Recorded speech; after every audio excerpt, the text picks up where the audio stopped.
ஜெபம் செய்வோம்.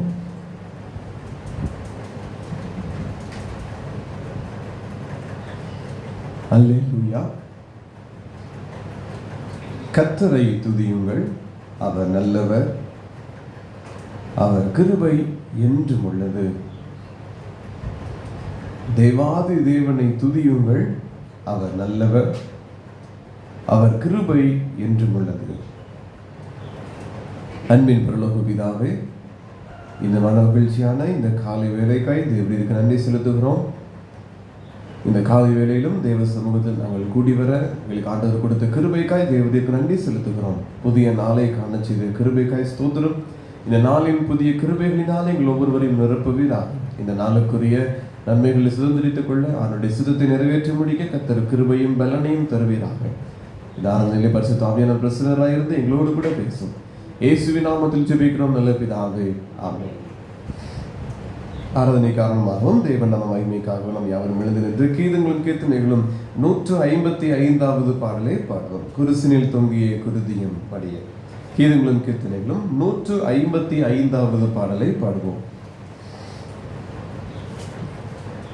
குருசினில் தொங்கிய குருதியும் வடிய கொள்கதம் மலைதனிலே நம் குரு இயேசு சுவாமி கொடுந்துய பாவி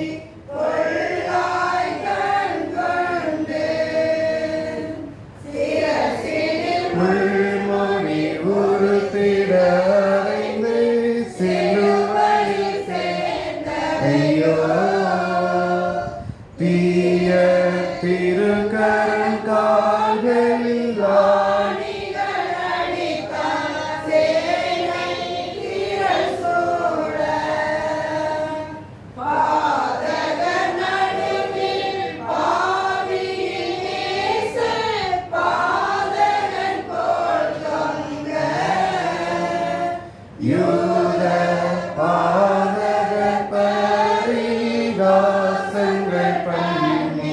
படுத்திய கொடுமைகளை சந்திர சூரிய சகலமாம் சேனைகள் சகியாமல் நாடுதையோ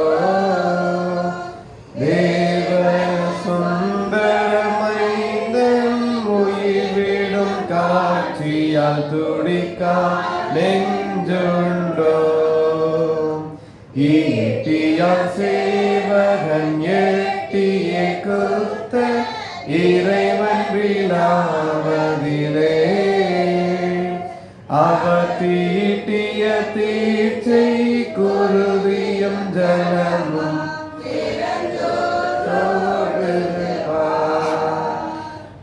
எருசலேம் மாதே மருகி நீ அழுது ஏங்கி புலம் எருசலை அறிவன் இளவனவாளன் எடுத்த கோலமிதோ குருசினில் தொங்கிய குருதியும் வடிய கொல்கதம் மலைதனிலே நம் குரு இயேசு சுவாமி கொடுந்துய பாவி கொல்லா கொண்டு. பிதா குமாரன் பரிசுத்தாவி நாமத்தினாலே ஆமென். பரமண்டங்களில் இருக்கிற எங்கள் பிதாவே,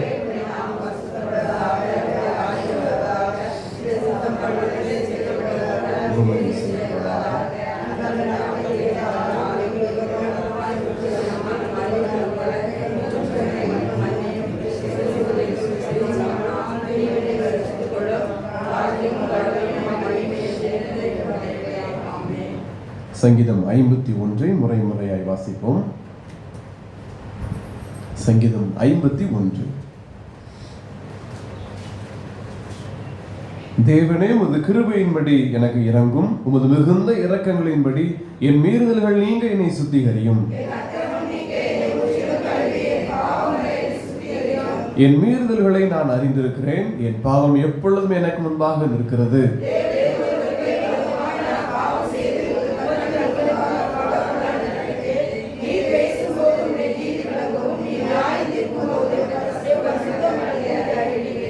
இதோ நான் துர்க்குணத்தில் உருவானேன், என் தாய் என்னை பாவத்தில் கற்பந்தரித்தாள்.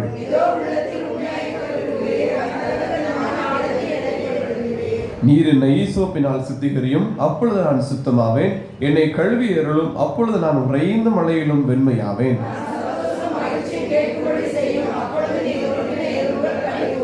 என் பாவங்களை பாராதபடிக்கு நீர் உமது முகத்தை மறைத்து என் அக்கிரமங்களை எல்லாம் நீக்கி அருளும்.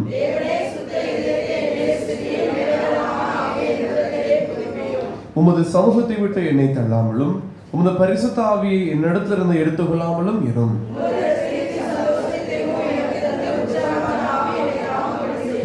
அப்பொழுது பாதகருக்கு உமது வழிகளை உபதேசிப்பேன், பாவிகள் உம்மிடத்தில் மனம் திரும்புவார்கள்.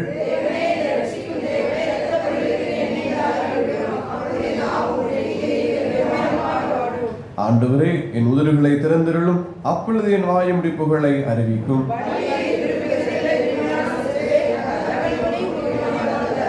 தேவனுக்கு ஏற்கும் பலிகள் நொறுங்குண்ட ஆவிதான். தேவனே, நொறுங்குண்டதும் நறுங்குண்டதுமான இருதயத்தை நீர் புறக்கணியீர்.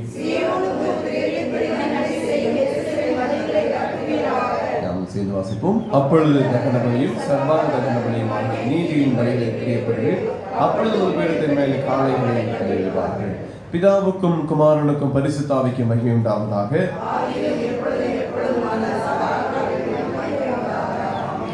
விசுவாசத்தை அறிக்கை செய்வோம். வானத்தையும் பூமியை படைத்த சர்வ வல்லமை உள்ள பிதாவாகிய தேவனை விசுவாசிக்கிறேன். அவருடைய ஒரே குமாரனாகிய நம் நாதரே கிறிஸ்துவை விசுவாசிக்கிறேன். அவர் பரிசுத்தாவினாலே வைத்திருந்தார். புனித காலத்தில் பாடுபட்டு செய்தார், மறைத்து அடக்கமடைந்து பாதாளத்தில் கிடைந்தார். 3ஆம் நாள் மறைத்தோடு தெரிந்தார். பரமலத்தில் கீழே சர்வ வல்லமை உள்ள பிதாவாகிய தேவனை வலதுபாசத்தை செய்கிறார்.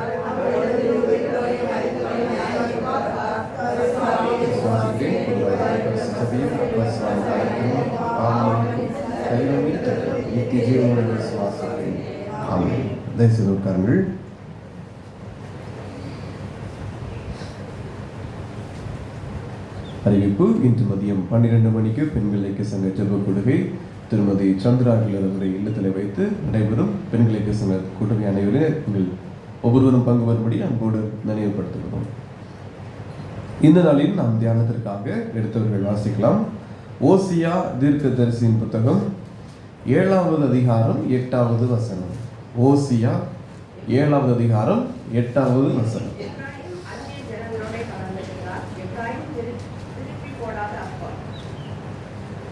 எப்ராயிம் அந்நிய ஜனங்களோட கலந்திருக்கிறான். எப்ராயிம் திருப்பி போடாத அப்பம். ஓசியாவிலே 6 காரியங்கள் மறைவாக சொல்லப்பட்டிருக்கிறது. அதில் முதல் காரியம் திருப்பி போடாத அப்பம்.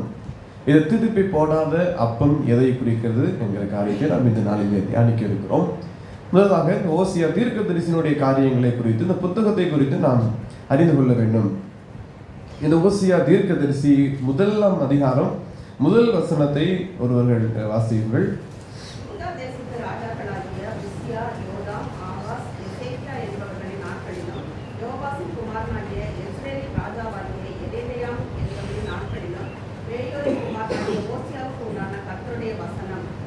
பெயேரியின் குமாரனாகிய ஓசியா என்று இதில் வாசிக்கிறோம். இதே காரியத்தை ஏசாயா 1ஆவது அதிகாரம் 1ஆம் வசனத்திலே நாம் வாசிக்கலாம். அந்த வசனத்தை நீங்கள் வாசியுங்கள்.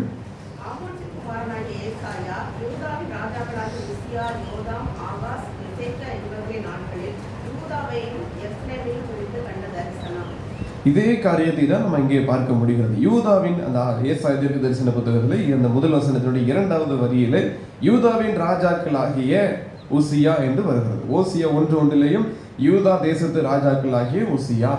அடுத்தது இங்கே வருகிறது யோதாம். அதே போல ஓசியாவிலும் யோதாம். அடுத்தது இங்கே ஆகாஸ் பார்க்கிறோம், எசேக்கியா பார்க்கிறோம். அதே போல ஓசியாவிலேயும் ஆகாஸ், எசேக்கியா பார்க்கிறோம். இந்த ராஜாக்களுடைய பட்டியலை குறித்து அவர்கள் யூதாவின் மீது இருந்த அந்த காரியங்களை எல்லாம் சொல்லப்பட்டிருக்கிறது. 2 பகுதியிலும் ஒரே காரியம் வருகிறது. அப்படியானால் ஏசாயாவும் ஓசியாவும் ஒரே காலகட்டத்தில் வாழ்ந்தவர்கள், ஒரே காலகட்டத்தில் வாழ்ந்து தீர்க்க தரிசனம் உரைத்த தீர்க்க தரிசிகள். பெரிய தீர்க்க தரிசன புத்தகங்களாக பெரிய தீர்க்க தரிசிகளை சொல்வோம். ஏசாயா, எரேமியா, எரேமியாவின் புலம்பல், எசேக்கியேல், தானியேல் 5 புத்தகங்கள் பெரிய தீர்க்க தரிசிகள். 12 பேர் சிறிய தீர்க்க தரிசன புத்தகம் என்று சொல்லும். ஓசியாவிலிருந்து நமக்கு மல்கியா வரைக்கும் 12 பேர். அதில் 2 சிறிய தீர்க்க தரிசியாக சொல்ல கொண்டு இருக்கிற ஓசியாவை நாம் இங்கே பார்க்கலாம். சிறிய தீர்க்க தரிசிகள் என்றால் இவர்கள் சிறியவர்கள் அல்லது இவர்களுடைய அந்த வல்லமை குறைந்தவர்கள் என்றால் இந்த புத்தகம் சிறியது, அதனாலே அவர்கள் சிறிய தீர்க்க தரிசிகள் என்று சொல்வது உண்டு. ஆகவே முதல் வசனத்தை நாம் பார்க்கிற பிரகாரமாய் ஏசாயா வாழ்ந்த காலத்தில் இவரும் உரைத்தார். ராஜாக்களுடைய காரியத்தை பார்க்கிற பொழுது கிறிஸ்துவுக்கு முன் 740 700 ஆண்டுகளிலே இவர்கள் ஆட்சி செய்திருக்கிறார்கள். அதே காலங்கள் தான் ஏசாயாவும் சொல்லுகிறார். 2 பேரும் ஒரே நேரத்தில் அவர்கள் தீர்க்க தரிசனம் உடைத்தவர்கள். ஆனாலும் ஏசாயா சில காரியங்களை சொல்லுகிற பொழுது இவர் வேறு காரியங்களை சொல்வார். காரணம், இந்த ஓசியாவிலே சில முக்கிய காரியங்களாக அவர் சொல்லுவார். அவருடைய தனித்துவத்தையுமாக தீர்க்க தரிசனங்களை சொல்வார். சில காரியங்களை சொல்வார். வேதத்தை நீ மறந்தால் உன்னுடைய பிள்ளையை மறந்து விடுவேன் போன்கிற ஒரு கடினமான காரியங்களும் கூட அவர் தைரியமாய் ஜனங்கள் மத்தியில் எடுத்து சொன்னவர், கர்த்தருடைய வார்த்தையை சொன்னவர் இந்த ஓசியா தீர்க்கதரிசி. இந்த முதல் பகுதியிலிருந்து நாம் பார்க்கிற பொழுது இந்த புத்தகம் எப்படி எழுதப்பட்டிருக்கும் என்றால், ஓசியா தீர்க்கதரிசி எப்படி அமைக்கப்பட்டிருக்கும் என்றால், இஸ்ரவேல் ஜனங்களை ஒரு வேசித்தனம் செய்கிற தன்னுடைய மனைவியாக பாவித்து இந்த இஸ்ரவேல் ஜனங்கள் சோரம் போனதை குறித்து எச்சரித்து நீ மீண்டும் என் பக்கம் வா என்பது போல அவர் எழுதுவதாக இருக்கும். இஸ்ரவேல் ஜனங்கள் கர்த்தரை விட்டு அந்நிய விக்கிரகங்களுக்கு அவர்கள் போனதால அது மனம் திரும்பி மீண்டும் என்னிடத்திற்கு வாருங்கள், நான் உங்களை ஏற்றுக்கொள்வேன். இந்த காரியத்தை தான் ஒப்பிட்டு எழுதப்பட்டிருக்கும். இந்த இஸ்ரவேல் ஜனங்கள், கர்த்தருடைய ஜனங்கள் தனது கர்த்தரை விட்டுவிட்டு தனது ஆண்டவனை விட்டுவிட்டு அந்நிய விக்கிரகத்தை நாடி போகிறார்கள். அதைதான் ஓசியா தீர்க்கதரிசி சொல்கிறார். இந்த வேசித்தனம் செய்கிறதற்காக தனக்கென்று சொல்லி ஒரு மணவாளன் இருக்க, தனக்கென்று சொல்லி ஒருவர் இருக்க, அதை விட்டுவிட்டு நீ சோரம் போனாய் என்று சொல்லி ஓசியா தீர்க்கதரிசி சொல்கிறார். மீண்டும் கர்த்தர் பக்கமாய் திரும்பு, அவருடைய அன்பு அளவற்றது, அவர் அன்பு முடிவில்லாதது, அவர் ஏற்றுக்கொள்கிறவர், அவர் மன்னிக்கிறவர். இதை சொல்லுகிறதுக்கு தான் இந்த ஓசியா தீர்க்கதரிசி இந்த காரியங்கள் எல்லாம் அவர் தீர்க்க தரிசனமாய் உரைக்கிறதை நம்ம இங்கே பார்க்கலாம். 1ஆம் அதிகாரத்திலிருந்து அவர் இப்படி எல்லாம் சொல்லிக் கொண்டு வருகிறார். தேசத்தை கர்த்தரை விட்டு விலகி சோரம் போகிறது தேசம் முழுவதும். இந்த இஸ்ரவேலுடைய காரியங்கள் எல்லாம் இப்படி மாறி போகிறதுனாலே நான் அதை அழிப்பேன் என்று கர்த்தருடைய வார்த்தை வருகிறது என்று சொல்லி அவர் சொல்கிறார். இந்த 9ஆம் வசனத்திலே பார்க்கிற பொழுது அங்கே ஒரு குமாரனுக்கு அவர்கள் பெயர் இடுகிறார்கள், லோகமே என்று சொல்லி. அதை தொடர்ந்து பார்க்கிற பொழுது அங்கே அது தேவனுடைய பிள்ளைகள் என்று அவர்களுக்கு சொல்லப்பட்டது. இப்படி பிரகாரமாக அடுத்த அதிகாரத்திற்கு வருகிற பொழுது அங்கு ஒரு குழந்தையினுடைய காரியங்கள் வருகிறது. இப்படி தொடர்ச்சியாய் பார்க்கிற பொழுது ஒவ்வொரு காரியங்களாய் சொல்லிக் கொண்டு வருகிறார். 2ஆம் அதிகாரத்தினுடைய 6வது வசனத்திலே, ஆகையால் இதோ நான் உன் வழியை முள்ளுகளினால் அடைப்பேன், அவள் தன் பாதைகளை கண்டுபிடிக்க கூடாதபடிக்கு மதிலை எழுப்புவேன். அவர்கள் இப்படி ஜனங்கள் விக்கிரகத்துக்கு விரோதமாய் அங்கு போகிறதுனாலே, கர்த்தரை விட்டு சோரம் போனதினாலே கர்த்தர் என்ன சொல்கிறார், அந்த வழிகளை நீ போகாதபடிக்கு நான் அடைப்பேன். முள்ளுகள் என்பது பாடுகள், கடின பாதைகள், அதனாலே உன்னை நான் மறிப்பேன், தடுப்பேன் என்று சொல்லி அடுத்து சொல்கிறார், அவள் தன் பாதை கண்டுபிடிக்க கூடாதபடி மதிலை எழுப்புவேன். ஒரு தடையை உண்டு பண்ணி விடுவேன், நீங்கள் போக முடியாது என்று சொல்லி. நான் முதலில் சொன்னபடி ஒரு கணவனுடைய ஒரு மனைவி அவள் அந்த கணவனை விட்டு தூரம் போகிறாள் என்றால் இந்த கணவன் மனைவியை நேசிப்பது போல இந்த காரியம் சொல்லப்பட்டிருக்கிறது. அப்படியான இஸ்ரவேல் ஜனங்கள் கர்த்தரை விட்டு போகிறதினாலே அவருடைய அன்பின் நிமித்தமாய் அவர் என்ன சொல்லுகிறார், போகாதபடிக்கு முள்ளுகளினால் அடைப்பேன், அவள் அந்த பாதை கண்டுபிடிக்க கூடாதபடி நான் மதிலை எழுப்புவேன், சோரம் போக கூடாதபடிக்கு நான் செய்வேன் என்று சொல்லி கர்த்தருடைய வார்த்தை இந்த தீர்க்க தரிசனம் மூலமாய் வருகிறது. இது 7ஆம் வசனத்திலே பார்த்தால் அவனுடைய வார்த்தைகள் எப்படி இருக்கிறது பாருங்கள். நான் என் முந்தின புருஷனிடத்துக்கு திரும்பி போவேன், இப்பொழுது இருக்கிறதை பார்க்கலாம், அப்பொழுது எனக்கு நன்மையா இருந்தது. தங்களுடைய அந்த விக்கிரகத்தினுடைய காரியங்களை இந்த ஜனங்கள் மேன்மையாய் கருதி கொண்டார்கள். நாங்கள் அங்கு போனதினால் எங்களுக்கு அங்கு என்ன நடந்தது, நல்ல நன்மைகள் கிடைத்தது, இங்கு எங்களுக்கு கிடைக்கவில்லை என்று சொல்லி ஆண்டவரை விட்டு போகிறார்கள். அதான் கர்த்தருடைய வார்த்தை அங்கு வருகிறது. அதுக்கு அடுத்த வசனத்திலே நாம் பார்க்கிற பொழுது கடைசியை பார்க்கிறோம், அவர்கள் பாகாலுடையதாக்கினார்கள் என்று அந்த வார்த்தை சொல்லுகிறது. தனக்கு நான் தானியத்தையும் திராட்சரசத்தையும் எண்ணெயையும் கொடுத்தவர் என்றும் தனக்கு நான் வெள்ளியையும் பொன்னையும் பெருக பண்ணினவர் என்றும் அவள் அறியாமல் போனாள். அவைகளை அவர்கள் பாகாலுக்குடையதாக்கினார்கள். பாருங்கள், இதுக்கு சரியான சொல்லப்பட்டிருக்கிறது. விக்கிரகத்திற்காக அவர்கள் தங்களுடைய காரியங்கள் எல்லாவற்றையும் மாற்றி போட்டார்கள். தானியத்தை, திராட்சரசத்தை, எண்ணெயை எல்லாம் கொடுத்தவர் யார்? கர்த்தர். விளைய செய்தவர் கர்த்தர், ஆசீர்வாதத்தை கொடுத்தவர் கர்த்தர், நன்மைகளை கொடுத்தவர் கர்த்தர். தொடர்ந்து பாருங்கள், வெள்ளி பொன்னை கொடுத்தார், செல்வங்களை கொடுத்தார், உலக ஆசீர்வாதங்களை கொடுத்தார், எல்லா சத்துவத்தையும் பலனையும் கொடுத்து கிருபையை கொடுத்த தேவர். ஆனால் என்ன செய்தார்கள்? அவைகள் எல்லாம் விட்டு அதை பாகாலுடையதாய் மாற்றி போட்டார்கள். இஸ்ரவேல் ஜனங்கள் மீது இருக்கிற அந்த அன்பு நிமித்தமாக இந்த தேவன் எழுதுகிற காரியங்கள் தான் இது. இன்னும் பாருங்கள், இந்த கர்த்தருடைய கோபம் அவர்கள் மீது வரும் என்று சொல்லி அவர் அங்கே எச்சரிக்கிற காரியங்களை பார்க்கலாம். 2ஆம் அதிகாரத்திலே 13ஆம் வசனத்திலே, அவள் பாகால்களுக்கு தூபம் காட்டி தன் நெற்றி பட்டங்களினாலும் தன் ஆபரணங்களினாலும் தன்னை சிங்காரித்துக் கொண்டு தன் நேசரை பின்தொடர்ந்து என்னை மறந்து போன நாட்களின் நிமித்தம் அவளை விசாரிப்பேன் என்று கர்த்தர் சொல்கிறார். விக்கிரகத்தை அவர்கள் பின்பற்றினார்கள். யாரை மறந்து விட்டார்கள்? கர்த்தரை மறந்து விட்டார்கள்.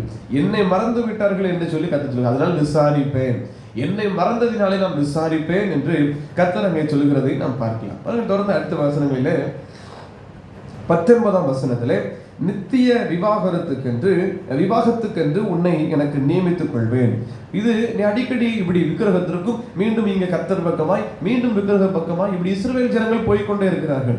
நம்மளுடைய பிரயாணத்திலே கூட நாம் அந்த இஸ்ரவேல் ஜனங்களுடைய விடுதலை பிரயாணத்திலையும் நாம் பார்க்கலாம். கர்த்தர் பக்கமாய் இருப்பார்கள், மீண்டும் ஓடி விடுவார்கள், இப்படியே காரியங்கள் வரும். அவர் என்ன சொல்கிறார்? நித்திய விவாகம், நித்தியமாய் நீ என்னோடு கூட இருக்கிறபடிக்கு உன்னை எனக்கு நியமித்துக் கொள்வேன். தேவ ராஜ்யத்தில் அவரோடு கூட நித்தியமாக இருக்கும்படி, மீண்டும் இந்த உலக ஆசைக்குள் உலக போக்கினுக்குள் போகாதபடிக்கு இருக்க நான் நியமித்துக் கொள்வேன் என்று சொல்லி, உண்மையாய் உன்னை எனக்கு நியமித்துக் கொள்வேன், நீ கர்த்தரை அறிந்து கொள்வாய். கர்த்தரை அறிந்து கொள்கிற அறிவு நமக்கு வேண்டியதாக இருக்கிறது. அது முதலிலே நாம் தியானிக்கிற பிரகாரம் சொல்லியிருந்தோம். கர்த்தரை அறிகிற அறிவு நமக்கு மிக அதிகமான ஒரு முக்கியமான காரியம். நம்முடைய தேவன் யார்? நாம் நேசிக்கிற தேவன் யார்? நம்மை ரட்சித்த தேவன் யார்? நமக்காக ரத்தம் சிந்தினாரே அவர் யார்? அவர் எதற்காக சிந்தினார்? அவருடைய விளைய கரையம் என்ன?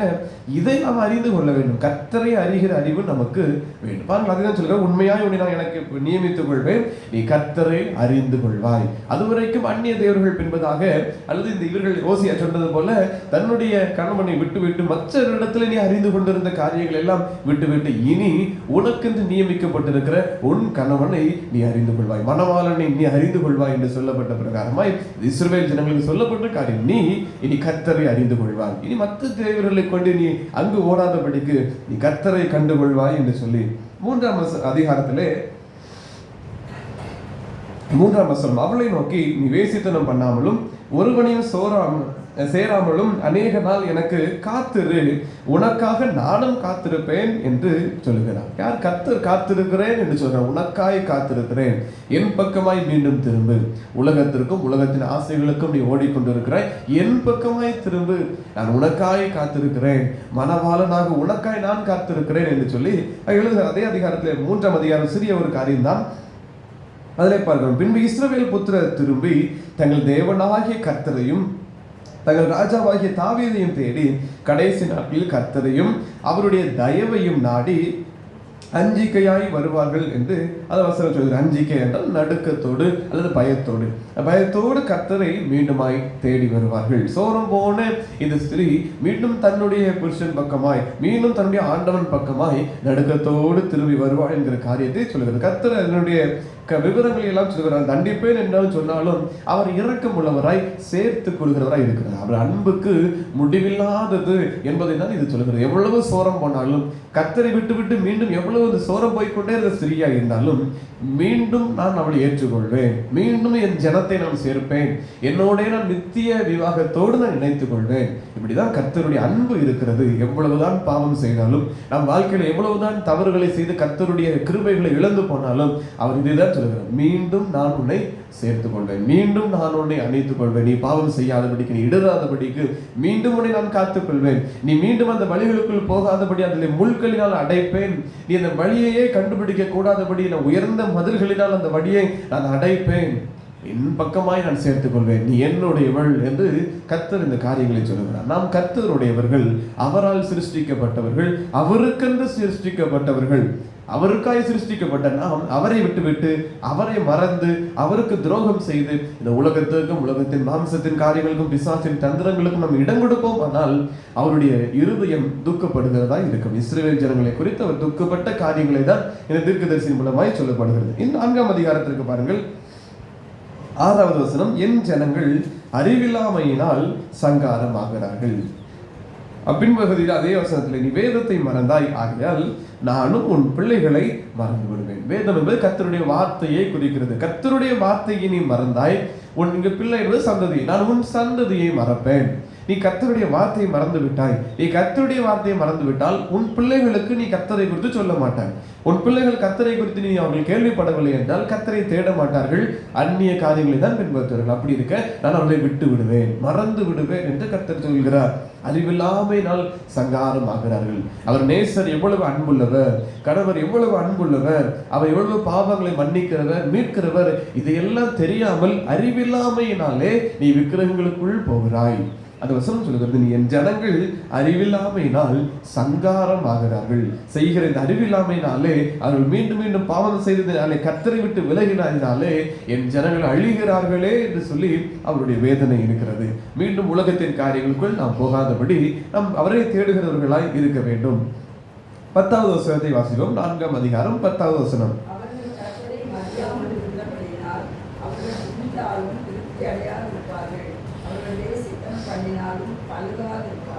இந்த காரியத்தில் அவர் சொல்லுகிறார், கர்த்தரை அவர்கள் மதிக்கவில்லை, ஆனபடினாலே அவர்கள் எவ்வளவு தின்றாலும், அப்படி என்றால் தங்கள் எவ்வளவு தாகத்தை ஆசைகளை தீர்த்து கொண்டிருந்தாலும் அவர்கள் திருப்தி அடைவதில்லை. சமாளிசிடத்தில் அதான் சொல்லுகிறார், இந்த தாகம் மீண்டும் வராதபடிக்கு ஒரு நித்திய ஊற்று என்னிடத்தில் இருக்கிறது, ஒரு ஜீவ ஊற்று இருக்கிறது, நான் அதை உனக்கு தருவேன் என்று அவர் பேசுகிறார். அதான் சொல்லி, என்னதான் சாப்பிட்டாலும், விக்கிரகங்களுக்கு போய் தங்களுக்கு என்னென்ன காரியங்கள் வேண்டுமோ அதை செய்து கொண்டாலும் அவர்கள் ஆத்துமா திருப்தி அடையாது இருப்பார்கள். ஏனென்றால் இந்த ஆத்மா, இந்த மனவாட்டிக்குரிய மணவாளன் யார்? கர்த்தர் ஒருவரே, அவர் ஒருவர் தான். ஆனால் விக்கிரகங்களை தேடி போகிறதுனாலே இந்த ஆத்மா திருப்தி அடைவதே இல்லை, என்னை மதிக்கவில்லை. ஆகவே அவர்கள் அங்க என்னதை சென்றாலும் அவர்கள் திருப்தி அடையாதிருப்பார்கள். அவர்கள் வேசித்தனம் பண்ணினாலும் பழுகாதிருப்பார்கள். எவ்வளவு செய்து கொண்டிருந்தாலும் விருத்தி அடைவதில்லை என்று அங்கே சொல்லுகிற காரியங்களை பார்க்கலாம். 14வது வசனம்.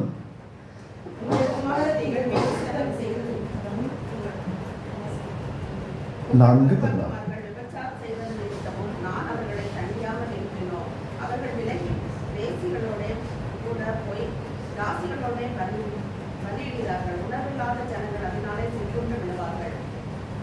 சொல்லுகிறார், உங்கள் குமாரத்தை வேசித்தனம் செய்கிறது நிமித்தம், இன்னும் அங்கே விபச்சாரம் செய்கிறது நிமித்தம் நான் அவர்களை தண்டியாமல் இருப்பேனோ.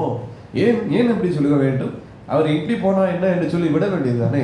விட வேண்டியதில்லை. காரணம், நேசர் அன்புள்ளவர், தன்னுடைய ஜனங்களுக்காய் ஏங்குகிறவர், தன்னுடைய ஜனங்களுக்காய் பரிதவிக்கிறவர். அதான் சொல்லுகிறார், என்னை விட்டு ஜனங்கள் போனாலும், இஸ்ரவேல் ஜனங்கள் கர்த்தரை மறந்து கர்த்தருடைய வார்த்தையை விட்டுவிட்டு அவர்கள் விக்கிரகங்களுக்கு இடம் கொடுத்தாலும் ஜனங்கள் யாருடையவர்கள்? என்னுடையவர்கள். நான் உங்களை தண்டியாமல் இருப்பேனோ, தண்டித்து மீண்டும் என்ன செய்வேன்? என் பக்கமாய் சேர்த்துக் கொள்வேன் என்று 16 வசனத்தில் அழகாய் ஒரு காரியம் சொல்லுகிறார். இஸ்ரவேல் அடங்காத கிடாரியை போல் அடங்காது இருக்கிறது.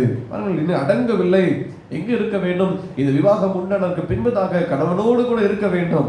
ஆனால் நீங்கள் ரட்சிக்கப்பட்டதற்கு பின்பதாக நீ எங்களோடு கூட இருக்க வேண்டும், கர்த்தரோடு கூட இருக்க வேண்டும். ஆனால் என்ன செய்கிறோம்? கர்த்தரை விட்டு விட்டு விலகுகிற காரியத்தை தான் நாம் பார்க்கிறோம். நம்முடைய வாழ்க்கையிலும் கூட இப்படிதான். ரட்சிக்கப்பட்ட அனுபவம் நமக்கு இருந்தாலும் கர்த்தரை விட்டு விட்டு நாம் வழிவிலகி அநேக வேலைகளிலே போய்விடுகிறோம். இதே நிலைமைகள் தான்.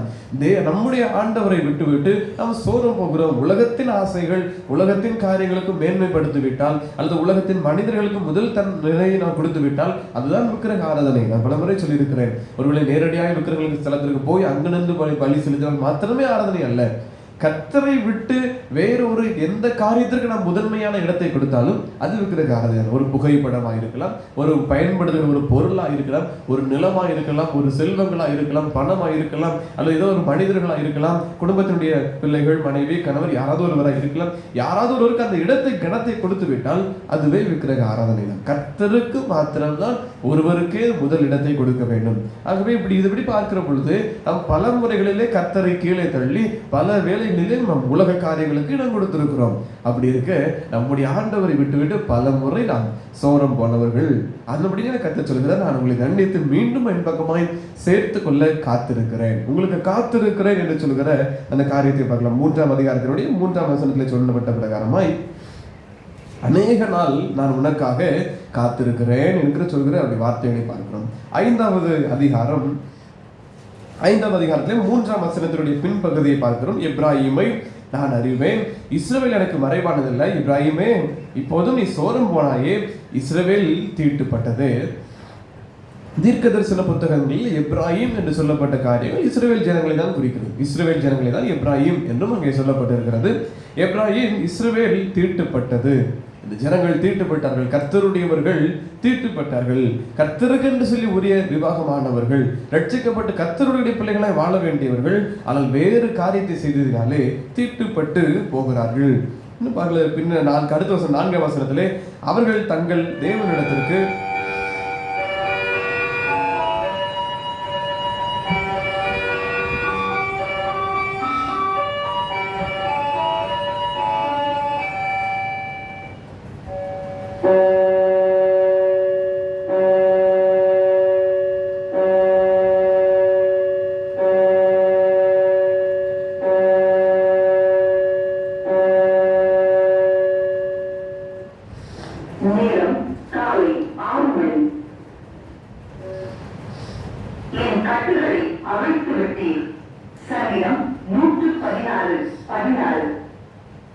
ஐந்தாம் அதிகாரத்தினுடைய 4ஆம் வசனத்திலே அவர்கள் தங்கள் தேவனிடத்திற்கு திரும்புவதற்கு தங்கள் கிரியைகளை சீர்திருத்த மாட்டார்கள். வேசித்தன ஆவி அவர்கள் உள்ளத்திலே இருக்கிறது. கர்த்தரை அறியார்கள். கர்த்தரை விட்டு வழி விலக செய்கிற காரியம் தான் உங்களுடைய இருதயத்தில் இருக்கிறபடினாலே நீங்கள் கர்த்தரை அறியாது இருக்கிறீர்கள் என்று சொல்லுகிற காரியங்களை பார்க்கலாம். 7ஆம் வசனத்திலே கர்த்தருக்கு விரோதமாக துரோகம் பண்ணினார்கள். எது துரோகம்? அவருக்கு இருக்க வேண்டிய ஜனங்கள், அவரோடு கூட புருஷரோடு கூட இருக்க வேண்டிய ஸ்திரீ அதை விட்டு விட்டு வேறு இடத்திற்கு சென்றால் அதுதான் துரோகம். கர்த்தர் தான் இஸ்ரவேல் ஜனங்களுக்கு அவர் கணவர் போல அல்லது இந்த தெய்வம் போல. அவர் தான் ஆண்டவர், ஒருவரே தேவன். அவரை விட்டு விட்டு விக்கிரகங்களுக்கு சோரம் போனதினாலே என்ன சொல்லுகிறார்? கர்த்தருக்கு நீங்கள் விரோதமாய் துரோகம் பண்ணினார்கள். இது ஜனங்கள் வழி விலகி போனார்கள் என்கிற காரியத்தை பார்க்கலாம். அடுத்த அதிகாரத்திற்கு சொல்வார். இன்னும் அந்த வசனத்திற்கு நாம் செல்லவில்லை. 6ஆம் அதிகாரத்திலே முதல் வசனங்களிலே பார்க்கிறோம். கர்த்தரிடத்திற்கு திரும்ப வாருங்கள். நம்மை பீறினார், அவரே நம்மை குணமாக்குவார். நம்மை அடித்தார், அவரே நம்மை காயங்களை கட்டுவார். இன்னும் சொல்கிறார், 2 நாட்களுக்கு பின் அவர் நம்மை உயிர்ப்பிப்பார், 3ஆம் நாளில் நம்மை எழுப்புவார். அப்பொழுது நாம் அவருடைய சமூகத்தில் பிழைத்திருப்போம். தேவ சமூகத்தில் பிழைப்பதற்கு தான் நாம் இந்த உலகத்தில் கர்த்தரை நோக்கி கொண்டு ஓடிக்கொண்டிருக்கிறோம். அவரால் அன்றி நமக்கு ஜீவனை கொடுக்க முடியாததுதான் சொல்கிறார். ஜீவ அப்பம் நானே என்று சொல்லி தன்னை வெளிப்படுத்தினார். நானே வாசல் என்று சொல்லி தன்னை வெளிப்படுத்தினார். 7 விதமாய் தன்னை வெளிப்படுத்தின ஆண்டவர். அவரையே பின்பற்றி அவரையே சேவித்து அவருடைய ஜனங்களாய் நாம் வாழ வேண்டும். இன்னும் நேரம் அடுத்த வசனத்தின் அதிகாரத்தில் சொல்லுவோம். 7ஆவது அதிகாரத்தினுடைய 8ஆம் வசனத்தில் சொல்லப்பட்டபடி எப்ராஹிம் அந்நிய ஜனங்களோட கடந்திருக்கிறார். இப்பொழுது இந்த வார்த்தை உங்களுக்கு புரியும் என்று நினைக்கிறேன். எப்ராஹிம் என்றால் இஸ்ரவேல் ஜனங்கள். இஸ்ரவேல் ஜனங்கள் கர்த்தரை விட்டுவிட்டு இந்த மற்ற அந்நிய ஜனங்களோடு மற்ற உலகத்தின் ஆசைகளோடு கலந்திருக்கிறான். எப்ராஹிம் திருப்பி போடாத அப்பம் என்று சொல்லப்பட்டிருக்கிறது. மற்ற ஜனங்களோட உலகத்தின் ஆசையோடு கூட நாம் கலந்திருக்கிற வாழ்க்கையை நீங்கள் சொல்லுகிறது. அந்த வாழ்க்கையை நாம் சிந்தித்து பார்க்கும்படி அதை சீர்படுத்தும்படி அழைக்கப்படுகிறோம். கர்த்தரை மாத்திரம் சார்ந்திருக்க வேண்டியவர்கள். அதுதான் ஓசியா இந்த காரியத்தில் கணவன் மனைவி என்கிற 2 உறவை குறித்து அழகாய் அதை விளக்கி கர்த்தருக்கும் இஸ்ரவேல் ஜனங்களுக்கும் உள்ள உறவை அது மிக தெளிவாய் அழகாய் அவர் எழுதி கொண்டிருக்கிறார். அப்பதான் அதை புரியும் என்கிற விதமாக இந்த புருஷனோடு கூட இருக்க வேண்டிய ஸ்திரீ விட்டு விட்டு போக சோரம் போகாது இருக்க வேண்டும். அதே போலதான் கர்த்தரை விட்டு விட்டு கர்த்தருடைய ஜனங்கள் அவரை விட்டு விட்டு உலகத்திற்குள் சோரம் போகாது இருக்க வேண்டும். இந்த வசனத்தை பார்த்தபடி அந்நிய ஜனங்களோடு கலந்திருக்கிறான். அப்படி என்றால் நம்முடைய வாழ்க்கையும் உலகத்தின் ஆசையோடு கூட உலகத்தில் சில காரியங்களுக்கு நாம் முதன்மையை கொடுத்திருக்கிறோம். ஆகவே இனி அப்படி இராதபடி நாம் கர்த்தர் பக்கமாய் திரும்ப வேண்டும். அவர் காத்திருக்கிறார். அவருடைய அன்பு அளவற்றது, சேர்த்து கொள்ள ஆயத்தமாயிருக்கார். 2வது பகுதியிலே 8ஆம் அதிகாரத்திலே என்ன வசனத்திலே எப்ராஹிம் திருப்பி போடாத அப்பம். இது திருப்பி போடாத அப்பம் என்ன என்று சொல்ல, ஒரு அப்பம் என்பது 2 பக்கத்திலும் சுட வேண்டும்.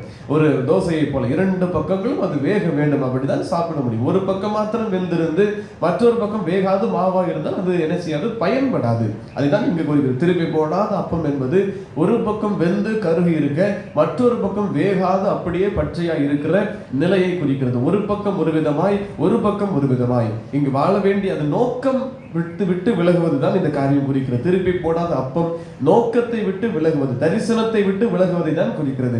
தரிசனம் என்ன? கர்த்தரோடு வாழ வேண்டும், கர்த்தரோடு இருக்க வேண்டும், அவருடைய வழிகளில் நடக்க வேண்டும், அவருக்கு பிரியமாய் நாம் வாழ வேண்டும். அதுதான் இந்த நோக்கம். ஆனால் கர்த்தரை விட்டு விட்டு வேறு வழிக்கு போகிறது தான் இந்த திருப்பி போடாத அப்பம். பயனற்ற ஒரு வாழ்க்கையை நாம் மாறி போகிறோம் என்கிற காரியத்தை குறிக்கிறது. கர்த்தரை சேவித்து அவரை பின்பற்றி நமக்கு மனவாளன் கர்த்தர். நாம் மனவாட்டியை நான் கர்த்தரோடு கூட இருக்க வேண்டும். கர்த்தரை விட்டு விட்டு வேறு எங்கு போனாலும் நாம் விபச்சாரத்திற்காய் போகிறோம் அல்லது விக்கிரக ஆராதனைகளுக்கு போகிற காரியம் விபச்சாரத்திற்கு வேசித்தனத்திற்கு நாம் போகிறதாக குறிக்கிறது. ஆனபடினாலே கர்த்தரை மாத்திரம் நாம் சார்ந்திருக்க வேண்டும். அவர் நோக்கம் என்னவோ அதை நிறைவேற்ற வேண்டும். திருப்பி போடாத அப்பமாய் ஒரு பக்கம் கரிந்து வெந்ததாகவும் ஒரு பக்கம் பயனற்று போய் இருக்கிற நிலையாகவும் இல்லாதபடிக்கு கர்த்தரோடு கூட ஐக்கியப்பட்டு அவரோடு கூட வாழ்வோம். ஆனால் நம்முடைய பாவமத சுத்திகரிக்கப்பட்டு பரிசுத்தமாய் வாழ்ந்து வசனத்தை பின்பற்றி அங்கே பார்க்கிற வசனத்தை நீங்கள் மறந்தீர்கள் என்று சொல்லி அவை கர்த்தருடைய வார்த்தையை அசட்டை பண்ணி கர்த்தருடைய வசனத்தை மறந்து அவருடைய வழிகளை மறந்து அவரையே மறந்து போகிற இந்த காரியத்தை எல்லாம் விட்டு விட்டு கர்த்தரோடு நாம் மீண்டும் அனுபவங்களோடு இணைந்து கொள்கிற அந்த வாழ்க்கைக்கு தான் கர்த்தர் நாம் எதிர்பார்க்கிறார். கர்த்தரோடு கூட இணைந்து கொண்டு அவரோடு வாழ்வோம். உலகத்தோடு சோரம் போகாதபடி, உலக ஆசையோடு கூட உலக பண்புகளோடு கூட சோரம் போகாதபடி கர்த்தரோடு கூட வாழ்வோம். அவர் ஆசீர்வாதங்களை கட்டளையிடுவாராக. ஆமென்.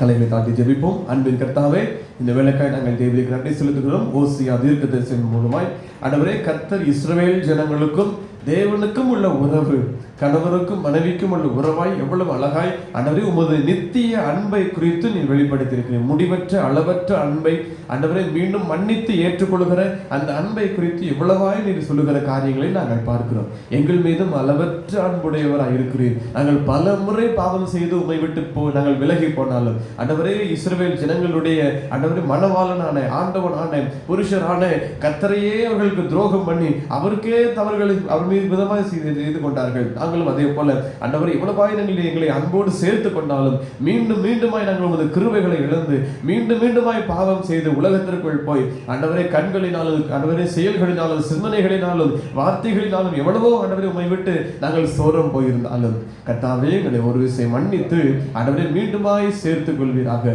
உம்மை விட்டு எவ்வளவுதான் நாங்கள் தூரமாய் போயிருந்தாலும் ஆண்டவரே மன்னித்து சேர்த்துக் கொள்கிறவராய் இருக்கிறீர். எங்களையும் அப்படி சேர்த்துக் கொள்வீராக, எங்களையும் அணைத்துக் கொள்வீராக. உமக்கு காத்திருக்கிற தேவனா இருக்கிறேன் ஆண்டவரே. இந்த வசனத்தை நாங்கள் அநேக வேளைகளில் மறந்திருக்கலாம் ஆண்டவரே. உம்மோடு பேசுவதற்கு, கணவரோடு பேசுவதற்கு அநேக வேளைகளில் மறந்திருக்கலாம். கர்த்தரோடு பேசுவதற்கு கூட நேரம் ஒதுக்காமல் இருந்திருக்கலாம். ஆண்டவரே எல்லாவற்றையும் மன்னித்தருளுவீராக.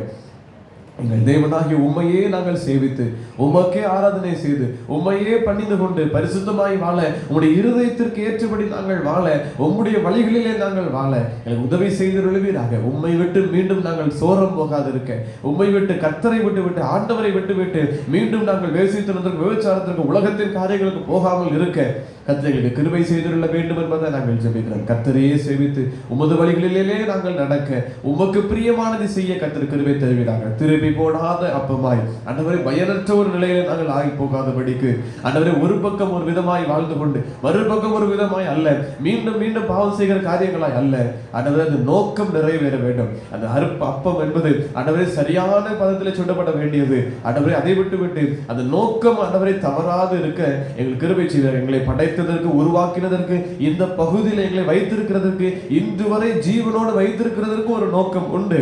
அந்த நோக்கங்களின்படி நாங்கள் நடந்து கொள்ள கிருபை தாரும். வழி நடத்துதலை நீர் தருவீராக. உம்முடைய கரங்களில் எங்களை ஒப்புக் கொடுக்கிறோம். பாவம் வரைகளை சுத்திகரித்து எங்களை சேர்த்துக் கொள்வீராக. உமக்கு மகிமை உண்டாகட்டும். எங்களை ஒப்புக் கொடுக்கிறோம். இயேசுவின் நாமத்தில் ஜெபிக்கிறோம் நல்ல பிதாவே, ஆமென். நம்முடைய கர்த்தராகிய இயேசு கிறிஸ்துவின் கிருபையும் பிதாவாகிய தேவனுடைய அன்பும் பரிசுத்த ஆவியானவருடைய ஐக்கியமும் நம் அனைவரோடு கூட எப்போதைக்கும் இருப்பதாக. ஆமென்.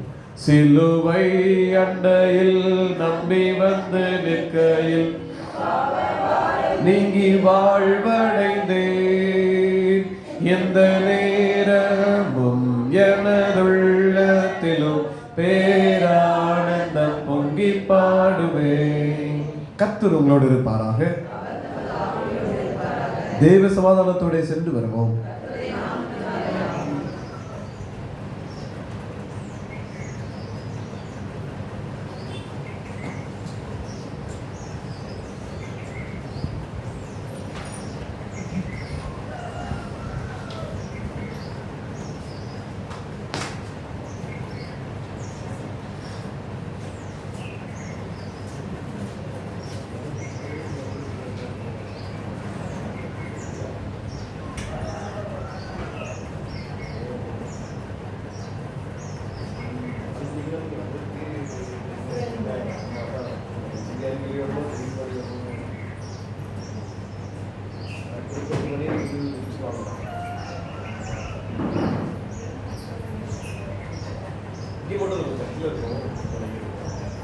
ஃபோன் பண்ணுறது பேசிட்டு இன்னைக்குள்ள ஃபோன் பண்ணுறேன்.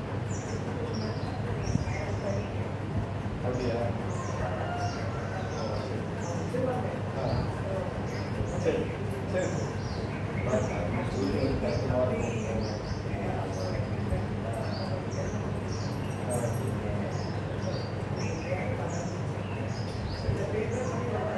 ஆமாம் ஆமாம் அதான் அதான் தெரியுது டைமாயிடும் ஆமாம் உடனே வந்து